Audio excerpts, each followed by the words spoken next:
Hello and welcome to the Cheeky Science Show. So another week, another video, and this time I'm taking on the challenge to provide 53 facts about p53.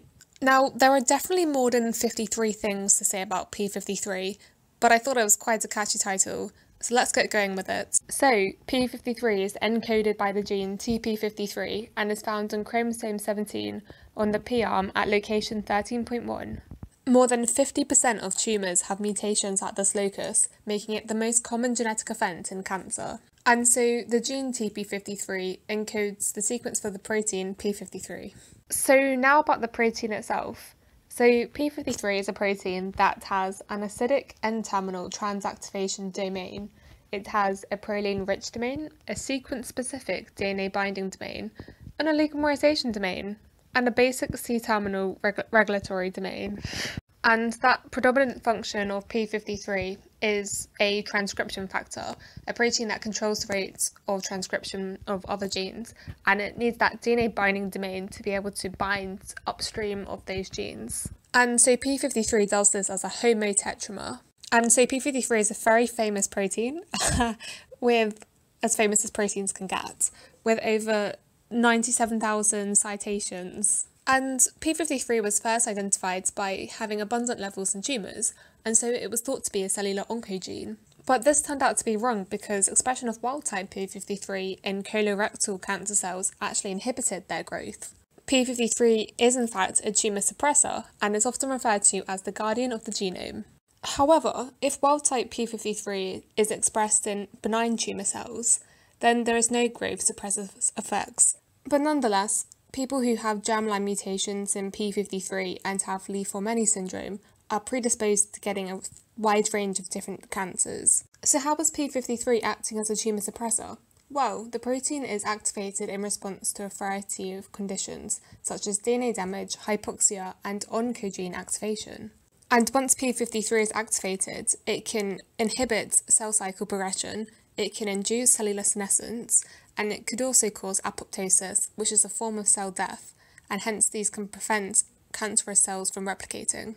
So given p53's importance, it's not surprising that it's tightly regulated, and so one way that p53 is regulated is through its degradation, and so p53 is quite a short half-life, and it is degraded pretty much as soon as it's synthesized by an E3 ubiquitin ligase called MDM2. And its function can also be suppressed by the SV40 large T antigen and by the human papillomavirus E6. And so p53 binds to its own response element on DNA. So it is interesting that many of the missense mutations seen in cancer are in the DNA binding domain. 6 mutations in particular are quite common and are called Hotspot mutations. These include arginine 175, glycine 245, arginine 248, arginine 249, arginine 273, and arginine 282.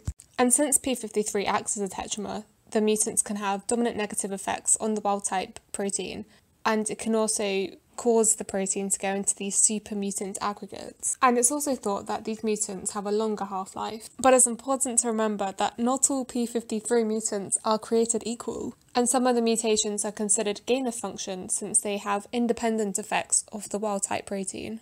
So some of these gain-of-functions include the gain-of-function p53 interacting with other cellular proteins. It can involve p53 upregulating novel target genes that it didn't bind to beforehand. The mutants may show structure-specific DNA binding. They could also interact with alternative transcription factors and help out with that transcription regulation, or it could also prevent the activity of the p53 related proteins, p63 and p73. But how are the different mutations actually having an impact? So the missense mutations can be split into 2 categories, either DNA binding mutations or conformational mutations that still occur in a DNA binding domain but affect the structure of the domain. But there are still important residues in the other domains of p53, including 4 key hydrophobic residues in the TAD. And p53 doesn't just bind double-stranded DNA, it can also bind single-stranded DNA, secondary DNA structure, it can bind to mismatched bases, and DNA bulges, the last 2 which are kind of useful in its response in DNA damage. And it is thought the C-terminal domain of p53 mediates this non-sequence specific binding on p53. And although I've already mentioned this, the p53 is actually under tight regulation And so when it upregulates MDM2, which causes the p53 degradation, it creates a negative feedback loop. And so if my calculations are correct, this should be the final fact. Well, it's not really a fact, this one. One of the key important questions we kind of want to understand is, can we target p53 or its downstream mediators to be able to use it for clinical treatments? So yay, we made it to 53. Well, I say we, I technically did the hard work, you just got to listen to it. But anyway, there are definitely more than 53 facts out there about p53, but hopefully this was a good introduction. So thank you for listening.